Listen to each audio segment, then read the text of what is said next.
All right. Hey, what's up? This is Epsilon 144. If you listen to any of the live streams from myself or even like other people, professional people like Rinse FM, Radio 1, it always has that like watermark, it goes Rinse or it goes BBC Radio 1. Basically, you could make those that you can use. You need some equipment though. You need a microphone, like a condenser microphone I have here. You need an audio interface, and you need some kind of MIDI controller or mixer or something that can trigger samples on it, so you can just trigger that quick bit that you want to use in the mix, as you're mixing. So I'm going to get out of this screen. I'm going to go into FL Studio, where, as you can see, here's FL Studio. And this is I'm not going to teach you guys like every little basic thing that you need to do in FL Studio. So if you're still learning the basics of FL Studio, you can watch this video and try to just like learn how to do this. But I'm going to kind of click through things quickly. All right, so I'm here in a mixer. I have a vocal track on track 5 that I'm basically using. I'm connected to an audio interface. So make sure you have your microphone connected to the audio interface. Make sure the phantom power is on, okay? Microphones require phantom power, so make sure that's turned on. It says the plus 48V on your audio interface. If you have a condenser microphone that uses XLR cables and you don't have an audio interface, you're kind of out of luck because you have no way to plug it in. They do make USB microphones nowadays that plug directly into your computer via USB. They're around $100, $130. But yeah, if you want to just go the old school route, because an audio interface is super effective. You can do a lot with it. You can record multiple instruments. You can record vocals. You can record guitars. So an audio interface is super useful for studio work. Anyway, so once you have that connected, phantom power is turned on, you come into a track that you want to put the vocals on, in my case in track 5 right here, and you want to come into this input, the top right corner of the mixer, which the you know where the mixer is, hopefully. So, and then you want to choose your input channel, which for my case is going to be MBox Pro channel 1, where my microphone direct input is. So right there, and then put a compressor on it, so without a compressor, it sounds like this, a little bit quieter. And then with a compressor, it sounds like this. So you want to have the compressor on. You want to set all of that so it's decibel levels louder and it sounds louder. Okay. And then from there, you want to record something. So basically, you want to think of your idea that you want to use for your sample. It can be, this radio or whatever. You just got to make something up, think of it. For my case, I'm going to say my name, which is Epsilon 144. So I'm going to record myself saying Epsilon 144. And then I'm going to do one that says live in the mix. Okay. So to do that, you want to use this record button up here in the top right. There's a little microphone up here in the top right. Do not use this record because this record is going to go into the playlist. And that's kind of useful for MIDI when you're doing MIDI, like a keyboard melody or something on MIDI. But if you're recording anything through a microphone and audio with an audio input, you want to do this microphone up top right, and you want to say into playlist as an audio clip. All right, don't do the Edison, do directly into playlist as an audio clip. Okay, and then it's going to count down on the metronome, and you got to record your sample. So in my case, I'm going to say Epsilon 144. All right. Epsilon 144. Epsilon 144. Okay, so you have that sample. It's kind of bad, but for the most part, you got it there. I'm gonna do another one that says live in the mix. Live in the mix. Live in the mix. All right.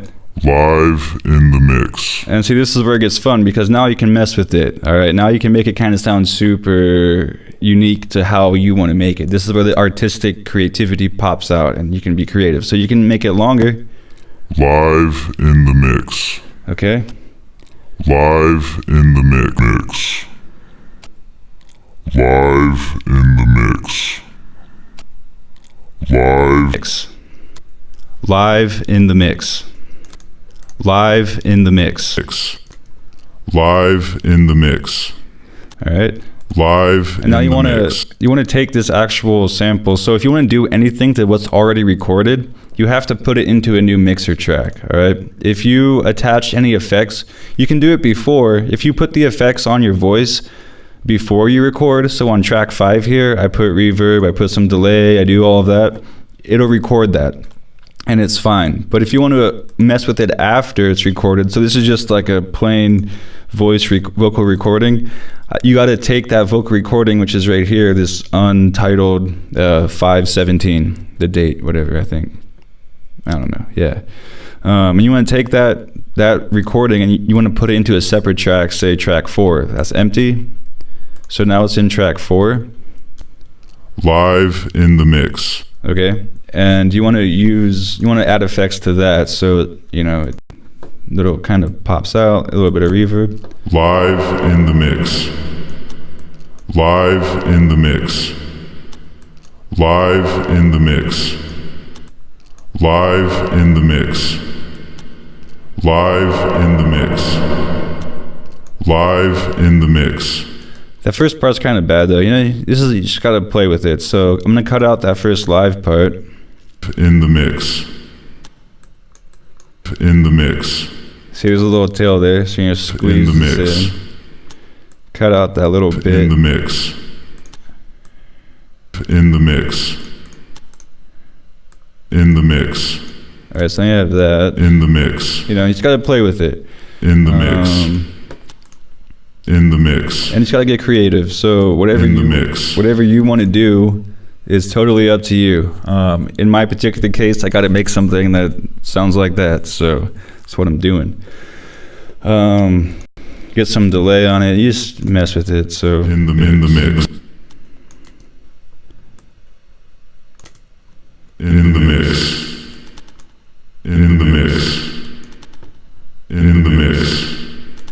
All right. In the mix. There. So there's like a basic one.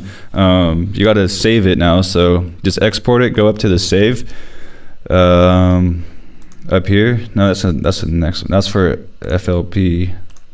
Right here. So then you just save it somewhere on your computer, and then you have a useful vocal sample that you can use in your songs too. If you make music, well, I mean, not particularly this one because it doesn't make sense, but if you use like your name and you want to throw in like, if your name is Blue Shoes, you just have someone record Blue Shoes, and then you can like edit it and add effects to it, a little bit of delay, a little bit of reverb, various kind of like panning things, all that. But the actual vocal recording, when you record the vocals, make sure the vocals have a compressor. So the compressor is before you actually record it. The compressor is on the microphone track, which is here on track 5. So the microphone track and the actual recording track are 2 separate tracks.